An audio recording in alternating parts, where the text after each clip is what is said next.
भगवान की बोले कृष्ण स्वरूप जी महाराज की, बोले राम स्वरूप जी महाराज की, गौ माता की। नमः पार्वती पतये हर हर महादेव।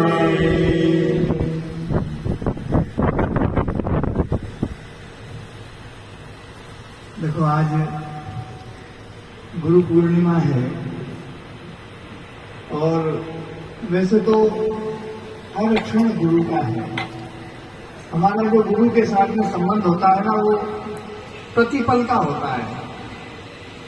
जैसे माँ और बेटे का जो संबंध होता है ना, वो किसी एक दिन का नहीं होता है। ऐसा नहीं होता कि साल में कोई एक दिन जो ना माँ बेटे से ज्यादा लाड करे या बेटा जो है ना माँ को ज्यादा याद करे, ऐसा थोड़ी होता है। वो तो प्रतिपल जो है ना एक संबंध ऐसा है जो हर क्षण का है। पर आज चूंकि अब सब लोग गुरु पूर्णिमा मनाते हैं तो वहां भी बहुत लोग आए थे। मैं सबको मन की भैया मुझे वहां जाना है, महाराज जी का आदेश है। वैसे तो महाराज जी ने आदेश तो बस महाराज जी तो कब आओगे, कल आओगे, महाराज जी से आओगे।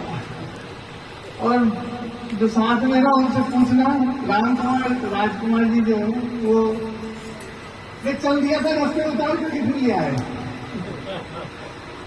तो फिर भी जो है उनके लिए आना है। और पूज्य सदगुरुदेव भगवान जिनकी पावन प्रेरण आज पूरे क्षेत्र पर बरसी है और आज भी निरंतर बरसती है, जो सब पात्र है वो उस कृपा को अपने भीतर ग्रहण भी करता है। दो तीन बात जरूर बताऊंगा। ये जो जीवन है, इस जीवन में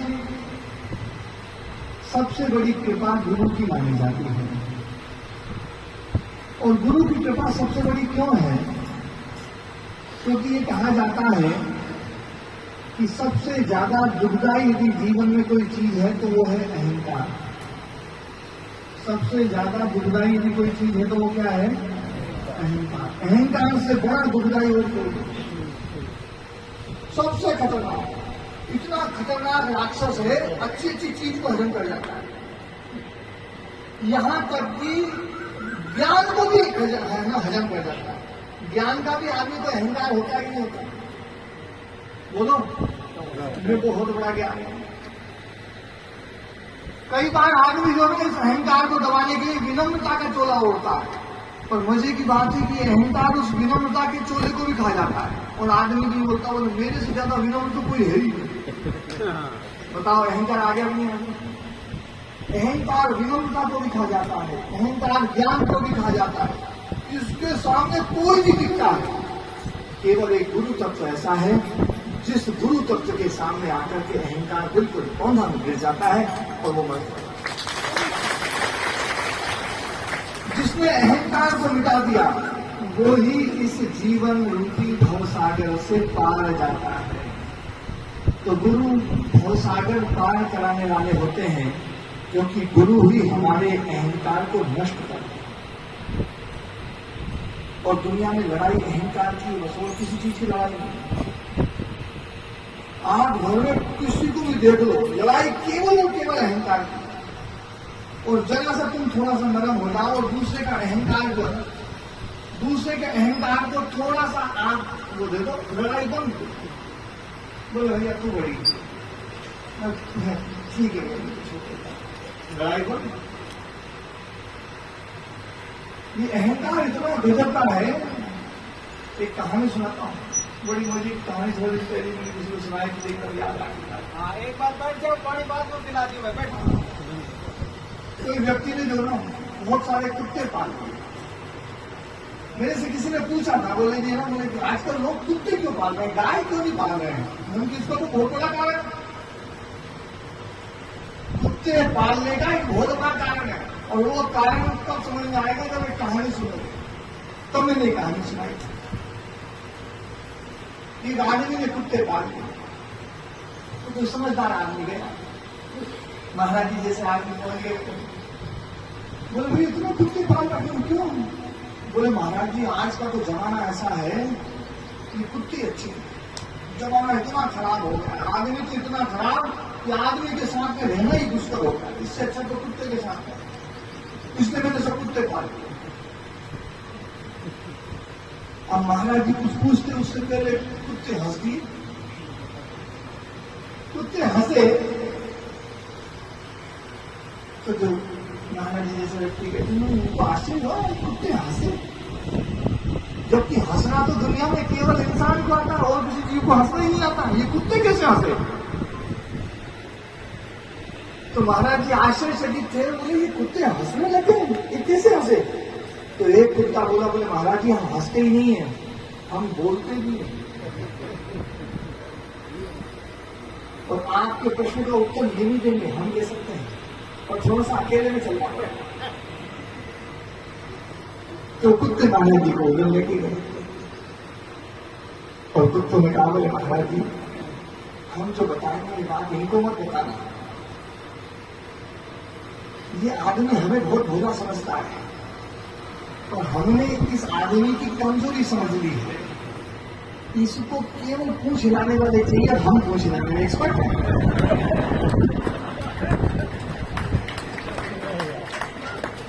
हम पूंछ हिलाने में एक्सपर्ट, और कई बार ये कुछ नहीं होता है तो पूंछ हिलाने के बजाय हम ऊँगे पड़ जाते हैं, ऊँगे पड़ करके उसके सामने पाँव हिलाएंगे, पूंछ हिलाएंगे, आप देखें कुत्ते को। और इसकी कमजोरी ये है, इसको इतना अहंकार है, हमारे पूंछ लाने से इसका अहंकार तृप्त होता है, तो इसलिए हमारी बड़ाई करता है, इसलिए दुनिया भर को गाली देता है, क्योंकि और कोई इसके अहंकार को तृप्त करता नहीं है। हमारे पास में रहने से इसका अहंकार का पेट भरता है। ध्यान देना, आज दुनिया में लोग कुत्ते इसलिए पाल रहे हैं, गाय तुम्हारे सामने ऐसे पूछ नहीं जाएगी, तुम्हारे तलवे नहीं चाहते, तुम्हारे सामने वो भी नहीं गिरेगी। गाय कुत्ता एक ऐसा जीव हमारा जी जो ऐसे पूछ रहा है, जिसके घर में जाके देखो उसी की घर में कुत्ते, और जिसके घर में कुत्ते का समझ लेना भैया बहुत भयंकर अहंकारी आदमी है, उसके सामने जैसे भी बात है सब दोस्त। आदमी की सबसे बड़ी कमजोरी आज अहंकार है। इस अहंकार को खत्म करो, और इस अहंकार के कारण से परिवार समाप्त हो गए। ये अहंकार ऐसा है जो सब कुछ खत्म कर देता है, तुम्हें कहीं का नहीं छोड़ेगा। लेकिन फिर भी आदमी जो है ना, अहंकार का मारा हुआ आदमी सब कुछ खत्म करने के लिए राजी है, चाहे मेरा सब कुछ मिल जाए, भाई को छोड़ूंगा। होता नहीं होता ऐसा, ऐसे होता है। जब हमारा अहंकार जागृत होता है ना, तो हम सब कुछ लुटाने के तैयार हैं, सब कुछ लुटाने के। अहंकार के सामने हम हर चीज लुटा करके भी सोचते हैं मैं जीत गया, मैं जीत गया। क्यों? क्योंकि अहंकार मेरा जीत गया, बाकी सब चीज चली गई, मेरा अहंकार रह गया। ध्यान रखना, रावण और प्रभु श्री राम में अंतर क्या है? क्या रावण में ज्ञान की कमी थी? ज्ञान की कमी नहीं थी रावण में? क्या तपस्या की कमी थी? तपस्या भी बहुत। रावण के पास में ज्ञान भी बहुत, तपस्या भी बहुत, बहुत बड़ा विद्वान, बहुत अच्छे कुल में पैदा हुआ, सब हर कुछ था, लेकिन केवल एक अहंकार था जिसके कारण से रावण था। और जिन्होंने अहंकार को जीत लिया था वो प्रभु श्री राम। नहीं, भगवान राम जी में रावण में तुलना करता हूं, राम जी और रावण की तुलना में केवल एक ही बात आती है, नहीं तो राशि भी है, गजब की बात है। राशि एक, सब कुछ एक, ज्ञान भी, तपस्या भी, भक्ति भी। भगवान भोलेनाथ को कुछ बना दिया, भगवान भोलेनाथ को कुछ कर दिया, लेकिन अहंकार के कारण से उसके पास में जितने भी लोग थे सब अहंकार। आप किसी को भी देख लो, एक को बातें देखो, सब अहंकार। और जिसने अहंकार तुम्हारा लाख पार हो गया,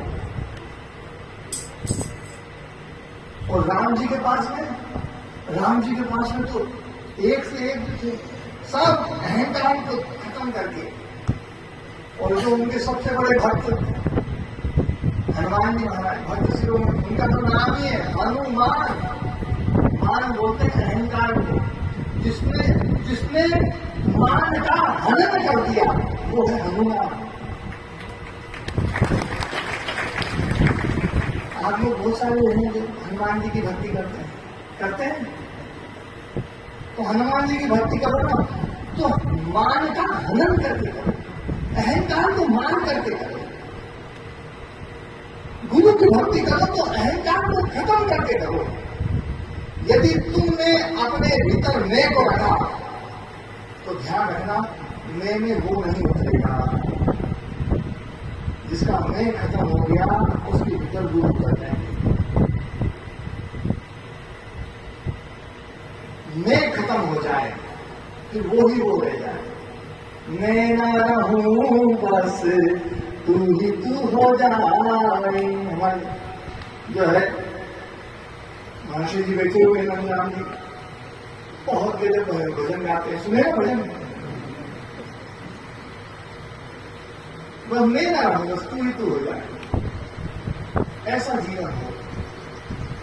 तो हनुमान जी जो है वो तो अहंकार को खत्म करने वाले, मान को खत्म करने वाले। एक बार कहते भगवान कृष्ण जी बैठे हुए थे, माता रुक्मणी जी बैठी हुई थी और गरुड़ जी सुदर्शन चक्र तीनों सुदर्शन चक्र ने कहा प्रभु आपने बहुत सारे हथियारों का प्रयोग किया तो मेरे जैसा हथियार आपको नहीं मिला।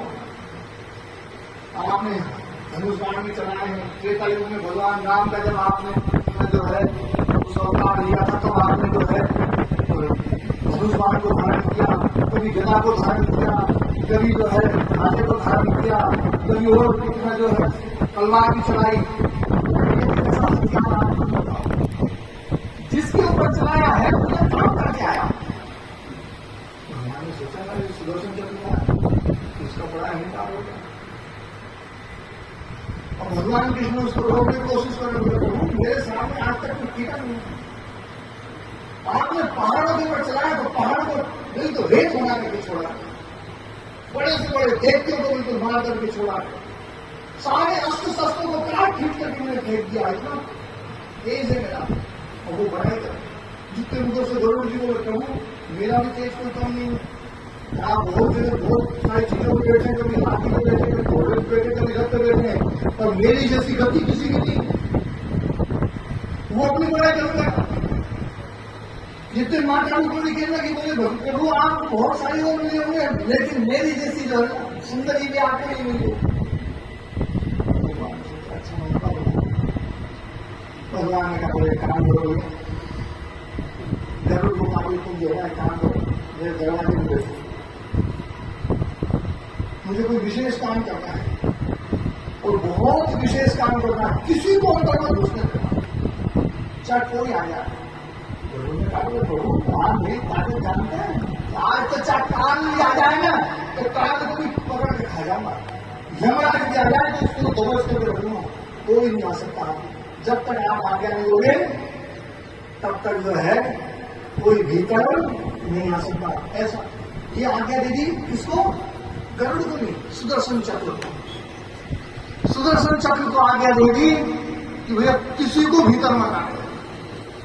सुदर्शन चक्र ने कहा बोले आज यमराज भी आ जाएगा सब काट पीट के भेजूंगा तो मैं भीतर किसी को नहीं घुसने दूंगा।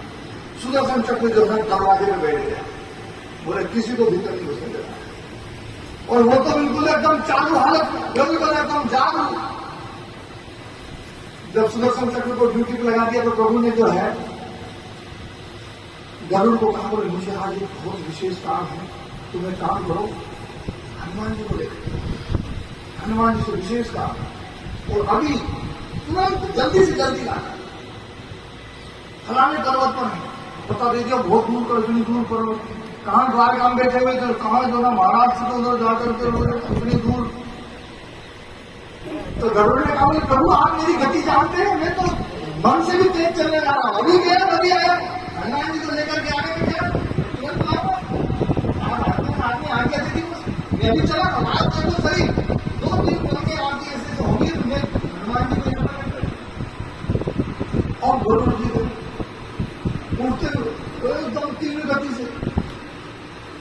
भक्त शिरोमणि हनुमान जी ध्यान में बैठे हुए भगवान का भजन करते हैं, जाके प्रणाम किया, बोले प्रभु मेरे भक्त शिरोमणि हे हनुमान जी आपको प्रभु ने याद किया, मेरे को याद किया। हनुमान जी तो नाच में भगवान मेरे को याद कर लो, क्या करो दुनिया जिसको याद करती है वो मुझे याद करो। वो तो नाचने लगे, अरे बोले नाचो मत, तुम्हारा काम आया है, भगवान ने बुलाया तुम्हें, बोले अच्छा चलना पड़ेगा, बोले अभी बुलाया मत यार, तुम तो आ सकते बोले बैठो नहीं पीठ पे, अरे बोले तुम्हारी पीठ पे नहीं लगा, अरे नहीं पीठ पे चलो। अब वो हनुमान जी बैठे जरूर सोचे अंदर भी जो है पता नहीं भगवान की उसको इतना महत्व देते, तो है नहीं अभी बैठ जाता ले जाता। तुमने सोचा मन में कि एक बार इसको पकड़ के ले चलूं, भगवान गुस्सा हो जाए, भगवान से अनुमति लिया, तो भगवान अनुमति देंगे तो पकड़ के ले जाओ, वहां से चले सोचते जाते हैं कि ये बंदर भी पूरा हो गया, लटकते लटकते आएगा एक पेड़ से दूसरे पे, दूसरे तीसरे पे, तीसरे चौथे पे, चौथे से पांचवें पे, ऐसा सोचता सोचता जो है गरुड़ जो है जब वहां पहुंचे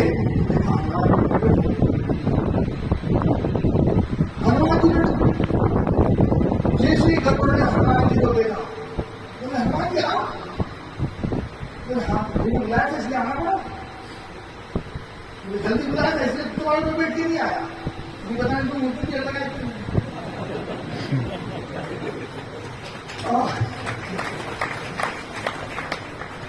प्रभु ने कहा बोले रघु तुम्हारी तो चाल बड़ी तेज थी, आज क्या बोले तुम्हारी चाल दो, बोले प्रभु क्षमा चाहता हूं मेरे भीतर अहंकार आ गया, हनुमान जी ने मेरा अहंकार तोड़ दिया, अब पता चला मेरे से भी तेज गति किसी की है। तभी प्रभु ने कहा बोले हनुमान तुम भीतर आए तो तुम्हें किसी ने रोका नहीं, बोले प्रभु रोका था, उस सुदर्शन चक्र में रोका था, बोले फिर हमने बुलाया तो आगे था, मुझे मेरा खूब कहा बुलाया है और वो नहीं माना, तो उसको पकड़ के नीचे और सुदर्शन चक्र सब जगह से पूरा उड़ा, जैसे पढ़कर सुदर्शन चक्र बोले प्रभु सभा करो, मेरे को ठीक करवाओ, मैं तुझे मेरा सारा तेज ही खत्म हो गया। हनुमान जी ने मुझे यूं पकड़ करके दबा दिया, मैं तो सोचता था मैं तुरंत खा रहा हूं, अब समझ में आया बोले मेरे से तो ज्यादा शक्तिशाली पता नहीं कितने हैं। जब हनुमान जी ने कहा बोले प्रभु एक बात थोड़ी बात कठोर है, आप यदि अभय मान लो तो एक बात पूछना चाहता हूँ। बोले कहो क्या बात पूछना चाहते हैं? बोले प्रभु जब आप त्रेता युग में थे भगवान श्री राम के रूप में, तब आपके बगल में माता सीता विराजमान रहती थी, जिनका रूप लावण्य में पूरी धरती पर ही क्या पूरे ब्रह्मांड में उनके समान कोई नहीं था, इस युग में आपने किसको बिठा दिया है? अब जैसे हनुमान जी ने बोला तो लक्ष्मण माता का चेहरा छोटा हो गया, माता ने समझ गई बोले प्रभु की लीला है, अहंकार को खत्म करना चाहते हैं। ध्यान रखना जिसके जीवन में अहंकार है, जिसके जीवन में अहम है, उसके जीवन में कभी तो गुरु जो है हमारे अहंकार को मारता है, तो हमारे जीवन की सारी समस्या खत्म हो सकती है, अहंकार खत्म हो जाए। आपके जीवन में जो लड़ाइयाँ हैं, आपके जीवन में जो झगड़े हैं, आपके जीवन में जो फसाद है, सब केवल अहंकार। तो ध्यान रखो, अहंकार को खत्म करो। से प्रेम करते ना समझना वो अहंकार ही है, और यदि अहंकार को मिटाना है तो गुरु की शरण में आओ, गाय की शरण में आओ। देखो कैसे कैसे अपन नहीं जाएंगे, नहीं जाएंगे, पक्का है, पक्का बात नहीं। और जब मेरे सामने मैं पूछता हूँ सब हाथ हिंदी में बातें सब, और अभी जाएंगे तो सब लड़ाई भिड़ाई इसी बात की, मैं तो ये मेरी चीज है। यदि मैं अभी आप लोगों से पूछूं ना कि अपना क्या है, वो कुछ नहीं, सब महाराज जी अपने से ज्यादा बड़े महात्मा। कई बार तो मुझे लगता है इमीडिएटली प्रवचन देना मैंने बंद कर दिया, काम सा कर दिया है कि अब तुम प्रवचन जो है मेरे से ज्यादा चीज तो सबको पता है। मन में यूं आता है कि बड़ा सा स्टेज सजा के तुम्हें ऊपर बिठाऊं और मैं नीचे बैठ करके उपदेश सुनूं। सब कुछ पता है तुम्हें, सच बोलना चाहिए नहीं बोलना चाहिए सबको पता है ना, प्रेम से रहना चाहिए नहीं रहना चाहिए सबको पता है, सुबह जल्दी उठना चाहिए नहीं उठना चाहिए, आलस्य करना चाहिए नहीं करना चाहिए, बच्चों को बाजार की चीजें खिलाना चाहिए नहीं खिलाना चाहिए, बच्चों को मोबाइल देना चाहिए नहीं देना चाहिए, सब चीज तुम्हें कुछ पता है नहीं पता। लेकिन फिर भी हमें जो पता है, जो हमें ज्ञान है, हम उसका ही आदर नहीं करते। ध्यान रखना, ज्ञान का संबंध गुरु के साथ में है, और जो ज्ञान तुम्हारे भीतर है यदि तुमने उसका आदर नहीं किया तो तुमने गुरु का आदर किया। गुरु तो ज्ञान रूप है, गुरु शरीर रूप नहीं है। आज हमारे बीच महाराज जी हैं, उनको हम देख करके कर्तव्य होते हैं, क्या सभी को देख कर कर्तव्य होते हैं? उनके ज्ञान को, इनकी तपस्या को देखो, इनके भावों को देखो, और ये जो ज्ञान और जो भाव है वो आपको केवल यूनिक आश्रम में आप करके महसूस करते हो। आप कहीं भी जाओ ऐसा महसूस होता होगा कि महाराज जी हमारे साथ, महाराज जी का आशीर्वाद हमारे साथ, ऐसा महसूस होता नहीं होता, क्योंकि उनका जो स्वरूप है ना वो ज्ञान है, ज्ञान और ये जो ज्ञान है उस ज्ञान का जो गुरु ने बता दिया, एक बार बता दी बार कहने की जरूरत नहीं, उस ज्ञान को 10 दिन को एकदम गांठ लगाकर और हमने भीतर खाना, ये है सच्ची बात। मैं तो ये कहता हूं सब गुरु ये चाहते हैं, क्योंकि महाराज सिंह जी जो है उनका कोई एक भाव था, उनको पता था कि एक जगह स्वरूप से बात नहीं बनेगी, अब तो कई स्वरूप चाहिए, इसलिए इतने सारे स्वरूप पैदा किए। और ये स्वरूप तो देखो साक्षात, लेकिन आप लोगों के भीतर भी उन्हीं के जो स्वरूप है, आप लोग उस गुरु स्वरूप को महसूस करें। उनका भाव यह था कि कोई शिष्य न बने, सब गुरु बने, सब श्रेष्ठ बने, सब ज्ञानी बने, अज्ञान को खत्म कर दें। ध्यान रखना, हमारी सबसे बड़ी समस्या अहंकार, हमारी सबसे बड़ी समस्या अंधकार, हमारी सबसे बड़ी समस्या हम ज्ञान का आदर नहीं करते हैं, और वो समस्या हमारी खत्म हो जाए। हम ज्ञान की उपासना करें, प्रकाश की उपासना करें। तो जो महाराज श्री जी कहते हैं, बार बार इस बात को कहते हैं महाराज श्री जी कि जब भी चोर आता है तो सबसे पहले दिया बुझाता है, बुझाता ही नहीं बुझाता, सबसे पहले वो चांदे खत्म करता है, अंधेरा हो अपना काम करना है। और गुरु सबसे पहले क्या करता है, सबसे पहला काम वो चांद में चला, चांद में। फिर सब सोचते हैं गुरु जी कुछ और करें, लोगों क्या बचाव कर रहे हैं, तो चांदना हो गया, उठ सकता है, उठ गया, खड़ा हो गया, चांदना हो गया। भगवान सूर्य सुबह जब उठते हैं तो केवल वो चांदना करते हैं, तुम सब उठ जाते हो, उठते नहीं उठते, और जो खड़ा है उनका काम तो है ज्ञान देना, प्रकाश करना। तो गुरु तो प्रकाश करते हैं, और जैसे ही प्रकाश होता है हमारे भीतर के सारे दोष, सारी बुराइयां उस प्रकाश में दग्धबीज होने लगती है, उसमें जलने लगती है, नष्ट होने लगती है। लेकिन कुछ लोग ऐसे होते हैं जो प्रकाश को अपने भीतर में आने और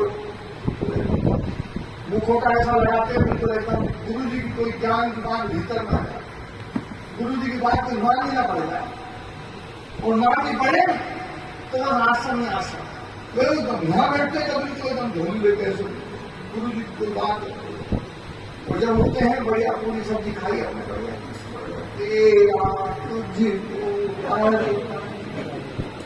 क्या लागे मेरा, जैसे आए वैसे वापस। अच्छा एक बात बता, आप लोग अभी घर जाओगे कोई दूसरे कार्यक्रम कैसा होगा, बहुत अच्छा जो होता है, पूरी भी बहुत अच्छी बनी, सब्जी बहुत अच्छी, हलवा बहुत अच्छा, और क्या क्या लड्डू बहुत अच्छे बने, इतने बढ़िया लड्डू, बस कार्यक्रम हमें यही लगता है। ध्यान रखना, जो ज्ञान की बात यहाँ से सीखी जा रहे हो उस ज्ञान की चर्चा करना। जब तुम ज्ञान की चर्चा करोगे तो निश्चित समझना आप गुरु का काम करोगे और अपनी बुराइयों को दूर करना।